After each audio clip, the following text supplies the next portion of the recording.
I'm okay. I'm fine. Kincana, Kincana, teng neng neng neng neng. Ku menahan rasa sakit, rasa sakit. Few moments later.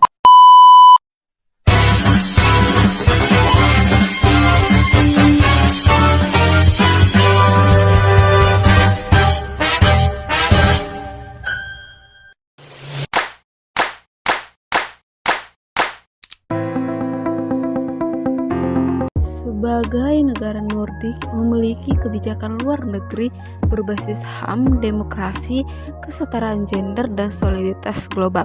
Swedia melihat pembangunan berkelanjutan sebagai tanggung jawab bersama. UNDP merupakan badan PBB yang bertanggung jawab dalam membantu negara-negara untuk merancang dan menerapkan kebijakan pembangunan yang inklusif, efektif, dan berkelanjutan.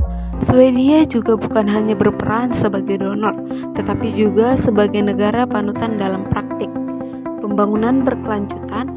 Komitmennya terhadap SDGs bersifat holistik dan jangka panjang, menjadikan Swedia sebagai motor penggerak pembangunan global yang progresif, dan kerjasama ini menunjukkan bahwa kolaborasi antara negara maju dan lembaga multilateral sangat krusial untuk mengatasi tantangan global seperti kemiskinan ekstrim, ketimpangan, krisis iklim, dan konflik sosial.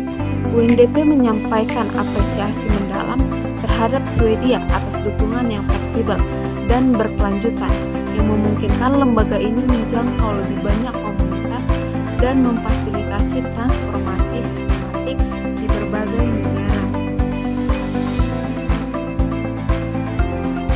Indonesia mengajak Swedia bekerja sama mengembangkan energi baru terbarukan sebagai upaya mengurangi emisi karbon. Indonesia juga mendorong Swedia untuk bekerja sama dalam upaya pengurangan emisi melalui pemanfaatan energi terbarukan, misalnya proyek pembangunan green hydrogen dan green ammonia. Selain itu, Indonesia juga mengundang perusahaan Swedia untuk berpartisipasi dalam proyek pembangunan di Ikn Nusantara yang mengusung konsep smart city dan mengedepankan sustainability. Berikut adalah 3 fakta menarik tentang negara Swedia. Fakta yang pertama itu monarki konstitusional Swedia, yaitu sebuah monarki konstitusional yang berarti negara ini memiliki seorang raja atau ratu sebagai kepala negara, tetapi peran mereka dibatasi oleh undang-undang. Yang kedua itu metode dan desain, yaitu beberapa merek terkenal seperti H&M, IKEA, dan Volvo berasal dari Swedia. Selain itu, desainer interior minimalis dan fungsional telah menjadi ciri khas desain rumah dan furnitur Swedia yang populer. Yang ketiga itu sistem kesejahteraan yang kuat, yang dimana masyarakat Swedia menikmati aturan pelayanan kesehatan dan pendidikan yang berkualitas tinggi, serta jaminan sosial yang luas. Pendidikan tinggi di Swedia.